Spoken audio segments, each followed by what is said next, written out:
भारतीय स्वतंत्रता दिवस की आप सभी को शुभकामनाएं। आज हम राष्ट्रध्वज निर्माण की गरिमामय गाथा का पावन स्मरण करेंगे। राष्ट्रध्वज के उद्भव तथा अधिग्रहण की कथा निसंदेह आकर्षक है। व्यक्तिगत विचारों तथा जातिगत व राजनैतिक विचारधाराओं ने राष्ट्रध्वज के वर्तमान स्वरूप की संकल्पना तथा परिकल्पना को स्पष्टता प्रभावित किया है। यह प्रमाणित नहीं है, पर सामान्यतः ऐसा विश्वास है कि राष्ट्रध्वज के प्रथम डिजाइन में 3 समस्तर पट्टियां थी। मध्य की पीली रंग की पट्टी पर देवनागरी लिपि में नीली रंग से वंदे मातरम लिखा था।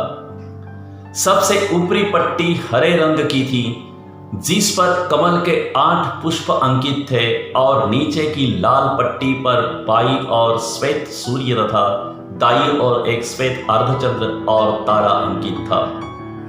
कुछ विद्वान का दावा है कि कलकत्ता के पास ही बागान चौक पर 7 अगस्त 1906 को फहराई गई ध्वज पर कोई तारा अंकित नहीं था। ध्वज के विकास की कहानी में एक अन्य ध्वज का संदर्भ पाते हैं, जिसे मैडम भिकाजी कामा और उनके निर्वासित क्रांतिकारी दल द्वारा स्टुअर्ट का जर्मनी में सन 1907 में संपन्न अंतर्राष्ट्रीय समाजवादी सम्मेलन में फहराया गया। कुछ एक परिवर्तनों को छोड़कर यह झंडा पहले झंडे से मिलता जुलता था। 8 कमल पुष्पों की परिकल्पना भिन्न थी।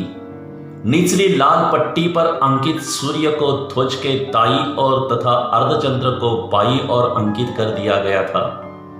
अर्धचंद्र पर कोई तारा अंकित नहीं था। गुजरात के समाजवादी नेता इंदुलाल याज्ञनिक द्वारा यह ध्वज भारत में चुपके से लाया गया था। सन 1917 में जब गृह शासन आंदोलन के दौरान लोकमान्य तिलक तथा डॉक्टर एनी बेचन द्वारा तीसरा ध्वज फहराया गया, उसके पहले ही हमारे स्वतंत्रता आंदोलन ने जोर पकड़ लिया था। इस ध्वज में 5 लाल तथा 4 हरी समस्त पट्टियां एकांतर से व्यवस्थित की गई थी, जिस पर सप्तऋषि की आकृति में 7 तारे बने हुए थे। सबसे ऊपरी बाएं कोने पर ब्रिटिश ध्वज और ऊपरी दाएं कोने पर एक श्वेत अर्धचंद्र पर तारा अंकित था। ब्रिटिश ध्वज को शामिल करना स्वामित्व की स्थिति के ध्येय को प्रतीक स्वरूप प्रस्तुत करना था, अतः इसे बड़ी संख्या में लोगों द्वारा अस्वीकार कर दिया गया। सन 1921 में बेजवाड़ा में संपन्न अखिल भारतीय कांग्रेस समिति की बैठक के दौरान आंध्र प्रदेश के एक युवक ने एक ध्वज की परिकल्पना तैयार कर उसे महात्मा गांधी को दिखाया। इसमें 2 रंग थे, हरा तथा लाल। प्रगति का परिचायक एक बड़ा सा चरखा भी अंकित था। गांधी जी ने इसमें एक श्वेत पट्टी जोड़ने का सुझाव दिया।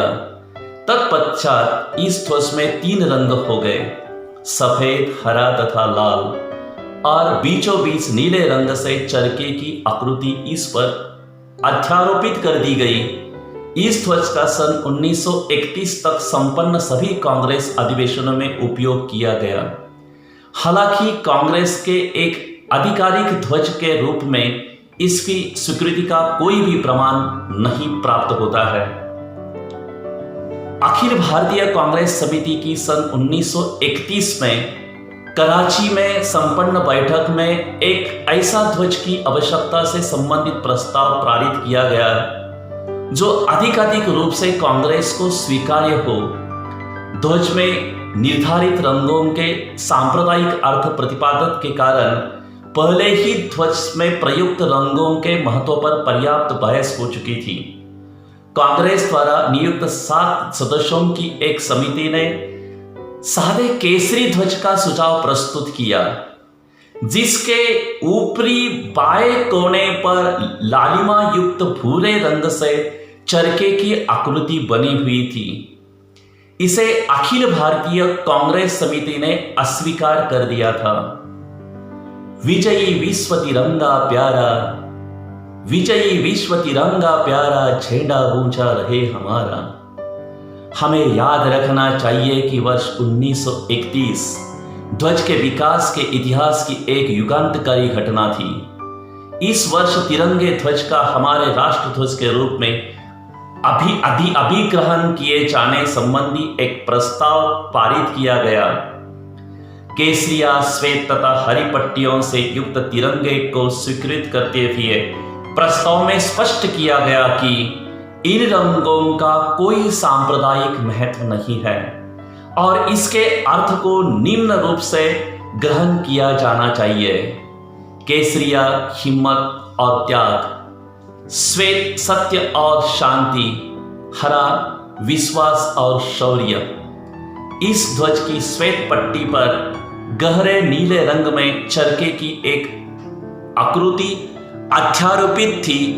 इस ध्वज का संविधान सभा में 22 जुलाई 1947 को इस ध्वज का स्वतंत्र भारत के राष्ट्रध्वज के रूप में स्वीकार कर लिया। रंग पहले वाले ही रहे तथा ध्वज पर प्रतीक स्वरूप सम्राट अशोक के धर्मचक्र ने चरखे का स्थान ले लिया। इस प्रस्ताव संविधान सभा में पंडित जवाहरलाल नेहरू द्वारा प्रस्तुत किया गया था।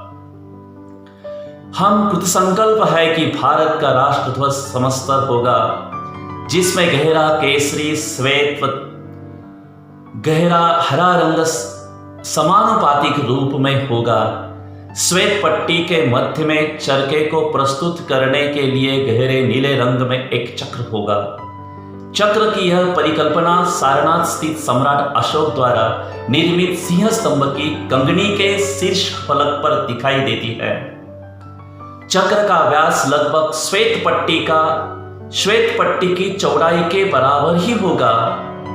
ध्वज की चौड़ाई और लंबाई का अनुमान सामान्यतः 2 गुना 3 होगा। ये तिरंगा हमारा प्राण है, हमारी आन है, हमारी शान है। पंडित नेहरू द्वारा संविधान सभा में प्रस्तुत ध्वज चक्र एक समकोणात्मक फलक था, जो 3 समकोणात्मक पट्टियों अथवा समान चौड़ाई वाला उप पट्टियों से बना था। सबसे ऊपरी पट्टी केसरी और नीचे की पट्टी हरे रंग की थी। बीच की पट्टी श्वेत थी, जिसमें मध्य में गहरे नीले रंग से अशोक चक्र की परिकल्पना अध्यारोपित थी। ऐसा सुझाव दिया था कि जिसमें मध्य में गहरे नीले रंग से अशोक चक्र की परिकल्पना अध्यारोपित थी, ऐसा सुझाव गया था कि सभी परिस्थितियों में चक्र को ध्वज के दोनों ओर स्क्रीन प्रिंटिंग में से प्रस्तुत किया जाना चाहिए। अन्यथा दोनों ओर चक्र को मुद्रित स्टेंसिल अथवा कशिदाकारी द्वारा अंकित किया जाना चाहिए। ध्वज के लिए प्रयुक्त किए गए वस्त्र का ही अध्यारोपण हेतु उपयोग किया जाना चाहिए। इस तरह हमारे तिरंगे की स्वर्णमयी गाथा रची गई और हमारा तिरंगा हमें मिला। तिरंगा हमारा है शान, तिरंगा हमारा है शान ये जिंदगी, वतन परस्ती है वफा है जमी। तिरंगा हमारा है ये शान ये जिंदगी, वतन परस्ती है वफा ये जमी। देश के लिए मिटना कबूल है हमें, देश के लिए मिटना कबूल है हमें। अखंड भारत के स्वप्न का जुनून है हमें, अखंड भारत के स्वप्न का जुनून है हमें। सारे जहां से अच्छा हिंदुस्तान हमारा, सारे जहां से अच्छा हिंदुस्तान हमारा। उत्तर में तुंग हिमालय हो, उत्तर में तुंग हिमालय हो, हिम से बहती एक गंगा हो, हिम से बहती एक गंगा हो। जन्नत हो कश्मीर जैसा, जन्नत हो कश्मीर जैसा, अद्भुत अखंड नालंदा हो, अद्भुत अखंड नालंदा हो। हे ईश्वर जन्म दोबारा दो, हे ईश्वर जन्म दोबारा दो, तो भगत सिंह सुखदेव बनूं, तो भगत सिंह सुखदेव बनूं। बस वतन ही हिंदुस्तान मेरा, बस वतन ही हिंदुस्तान मेरा। हाथों में यही तिरंगा हो, हाथों में यही तिरंगा हो। जय हिंद, वंदे मातरम।